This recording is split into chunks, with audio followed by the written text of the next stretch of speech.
this video is just to give you a little bit of information about how you might lay in the text for both the front and the back. Okay, I'm just going to pop these to the side for the moment.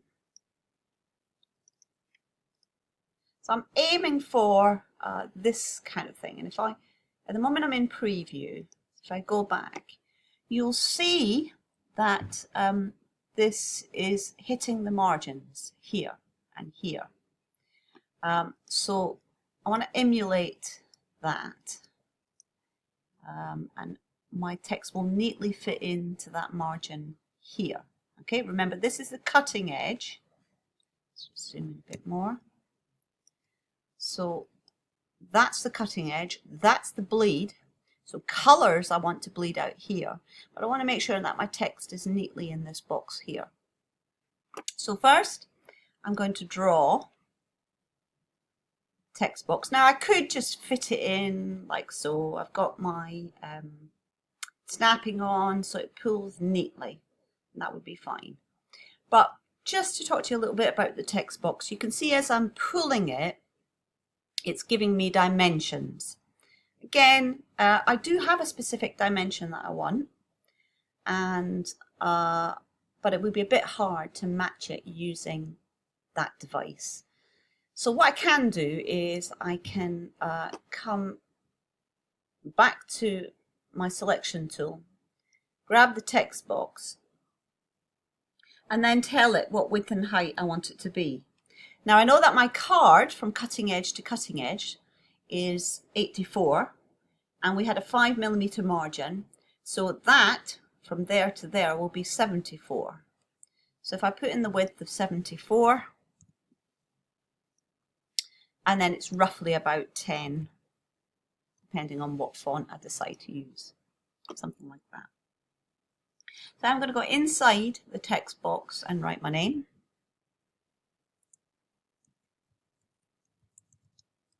Now you're going to choose a font that's going to work for you. You probably know already, and it's very similar to most just simply word processing softwares. If I select this, then I'll get options to change it up in the control bar up here.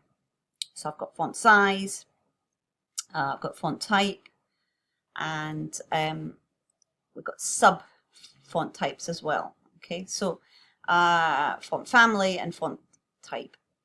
But if I just click on the text box, it all disappears. It's a real pain to have to be inside all the time in order to be doing this. So the way I like to work is to pull out the character panel, and you'll find that under Windows, Types and Tables, Character. And then all I have to do is, instead of selecting the text, select the box, the text frame, and that will allow me, let's just pop this over here, that will allow me to then get a preview of all the fonts. And I know my font is up here, the one I downloaded 2 weeks ago, Sheep and Dogs.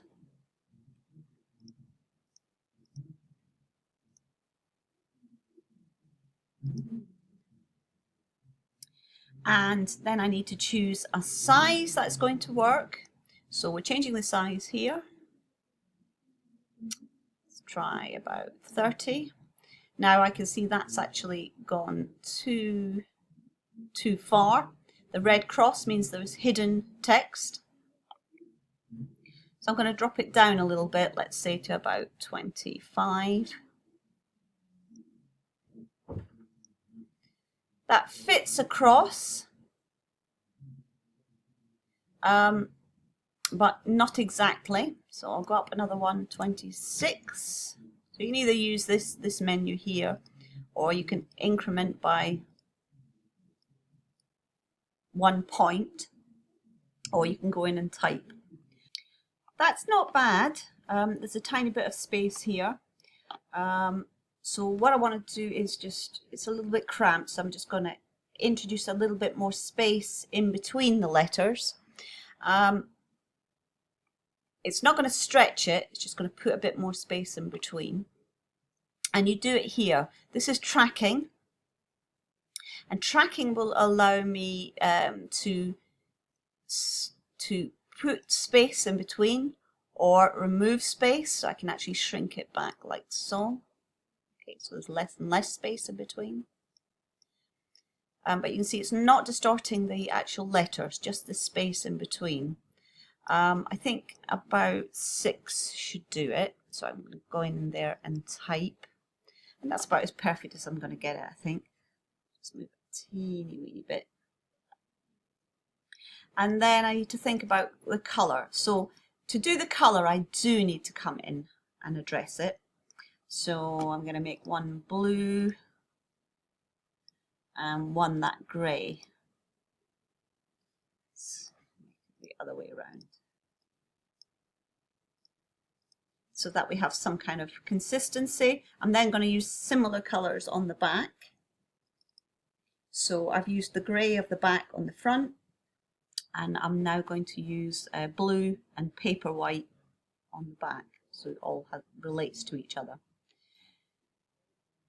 But in order to achieve this, okay, again, I need a text box. So you can either measure it out. Again, this is the size of the margins. So I need a text box. Again, that's going to be 74 width. And I need something a little bit bigger. So I'm going to make it something like 19 or 20 in height. This again is going to vary depending on the font that you use. So if I use my Sheeping Dogs font, it may not be as clear to read the very important stuff, which is my maybe my website address, my telephone number, my email. So it's okay on the front to be a bit obscure, but I would be more careful with the font that I choose on the back for the details. What I do want is to type in the details. And I'm going to come out of this and just choose something that's a little bit more readable. Helvetica's a nice font, but you could go online and download some interesting fonts for your business card. So I'm going to put in my name. And again, I'm going to put in my job. So I'm using the tab to come down. I'm going to tab it twice now. And I'm going to put in a telephone number. Don't call this, it's not my number and you might disturb someone. And then put in a bit of space and put in my email address. This is mine, so you can use this. Oops.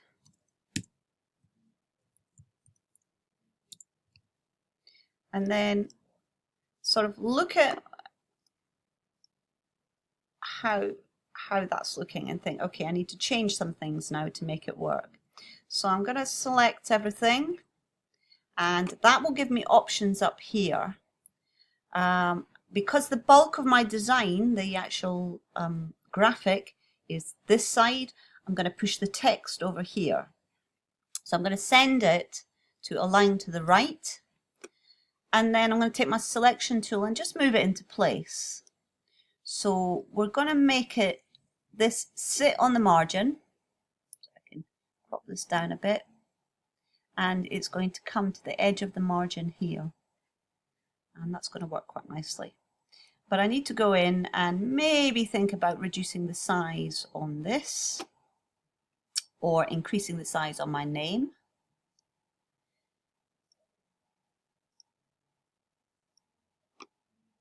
Okay. Just make it a bit bigger just until I'm finished.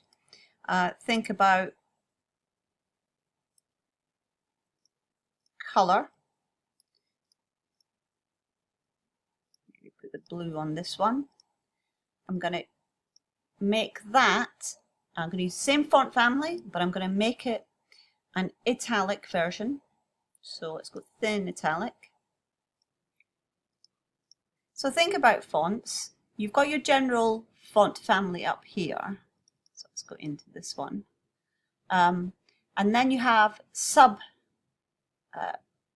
fonts as well. So these are designed fonts ranging from bold to italic and so on. Okay, so they're the same font family, but just with given different emphasis.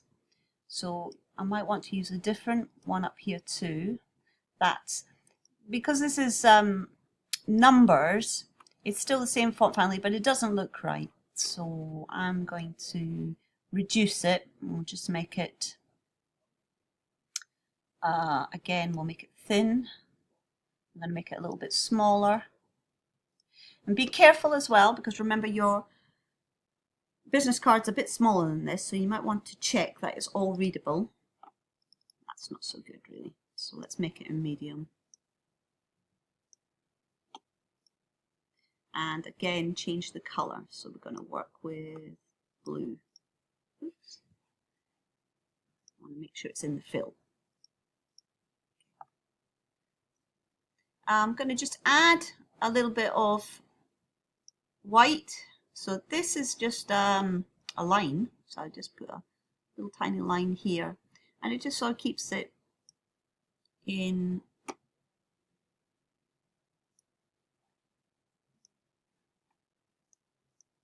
common with kind of web design and so on. Let's just move it along a tiny bit. Move that back. So remember, I want to have that sitting on the margin. And of course I can preview it here, see what it's going to look like.